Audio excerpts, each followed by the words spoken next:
Lok Sabha speaker ఓం బిర్లాపై అవిశ్వాస తీర్మానం ప్రవేశపెట్టేందుకు విపక్షాలు సిద్ధమయ్యాయి. ఈ మేరకు కాంగ్రెస్ సహా విపక్ష ఎంపీలు తీర్మానంపై సంతకాలు పెట్టినట్లు తెలుస్తోంది.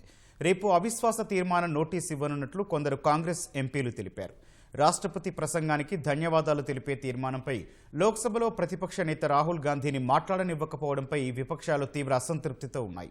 కాంగ్రెస్ మహిళా ఎంపీలపై వివాదాస్పద వ్యాఖ్యలు చేసిన బీజేపీ ఎంపీ నిషికాంత్ దూబేపై చర్యలు తీసుకోకపోవడం, 8 మంది ప్రతిపక్ష ఎంపీలను సస్పెండ్ చేసినందుకు నిరసనగా అవిశ్వాస తీర్మానం పెట్టాలని నిర్ణయించినట్లు సమాచారం.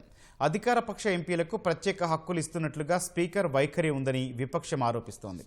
ఈ నేపథ్యంలో అవిశ్వాస తీర్మానం ప్రవేశపెట్టాలని సూత్రప్రాయంగా నిర్ణయించింది. రాజ్యాంగంలోని ఆర్టికల్ 94(c) కింద అవిశ్వాస తీర్మానం నోటీసు ఇవ్వనున్నట్లు సమాచారం.